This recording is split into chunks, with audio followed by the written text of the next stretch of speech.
அனைவருக்கும் இனிய காலை வணக்கம்.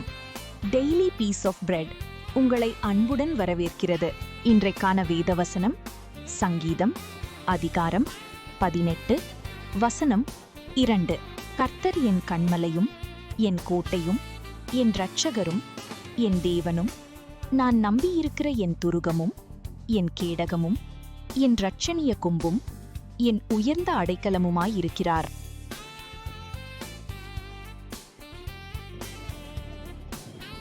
அன்பானவர்களே, அனைவருக்கும் இனிய காலை வணக்கம்.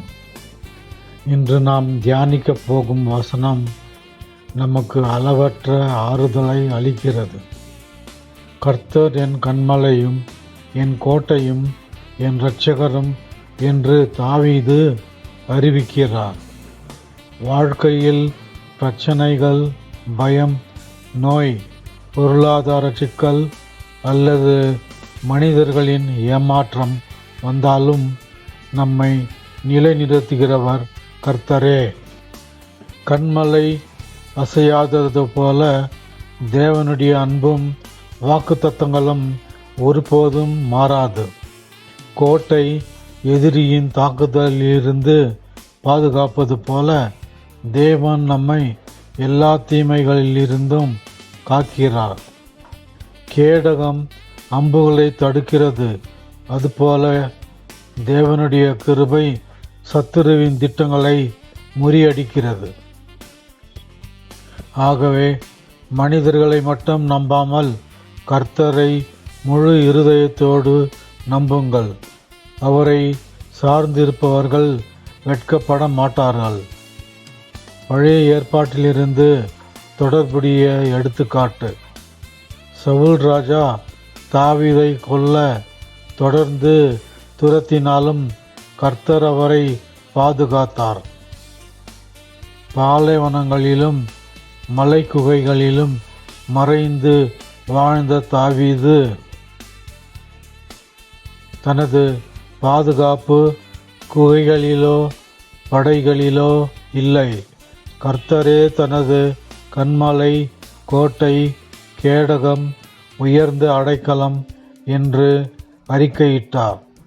இறுதியில் தேவன் தாவீதுக்கு வெற்றியையும் ராஜ்யத்தையும் கொடுத்தார். புதிய ஏற்பாட்டிலிருந்து தொடர்புடைய எடுத்துக்காட்டு. பவுல் பலமுறை சிறையிலும் அடிகளிலும் உயிர் ஆபத்திலும் இருந்தார். ஆனால் அவர் கர்த்தர் என்னுடனே நின்று என்னை பலப்படுத்தினார், எல்லா தீமைகளிலிருந்தும் என்னை ரட்சித்து தமது பரலோக ராஜ்யத்தில் சேர்ப்பார் என்று உறுதியாக சொல்கிறார். மனிதர்கள் கைவிட்டாலும் கர்த்தர் அவருடைய கோட்டையாக இருந்தார். இப்பொழுது உலக புகழ்பெற்ற ஜான் பேட்டன் அவர்களின் சாட்சியை கேட்கலாம்.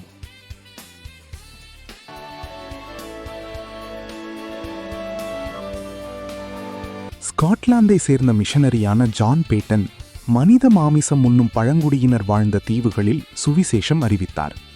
பலமுறை அவரை கொல்ல முயற்சிகள் நடந்தன. ஆனால் அவர் கர்த்தரே என் கோட்டையும் என் அடைக்கலமும் என்ற உறுதியான நம்பிக்கையுடன் தேவனை சார்ந்திருந்தார்.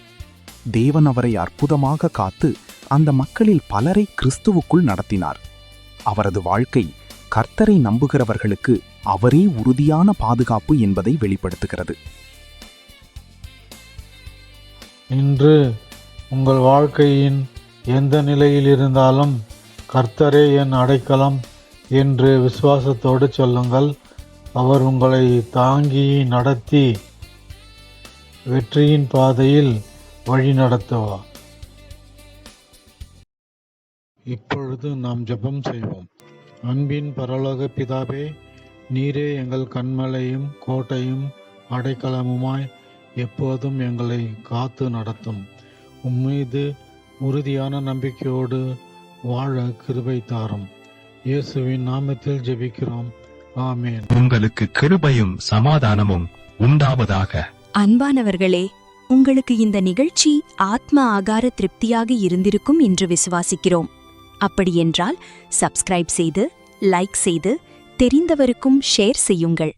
உங்கள் கருத்துக்களை கமெண்ட் பாக்ஸில் பகிர்ந்து கொள்ளுங்கள். நன்றி, வணக்கம். நன்றி. மீண்டும் நாளை சந்திப்போம். அதுவரை தேவ கிருபை உங்களோடு இருப்பதாக. வணக்கம்.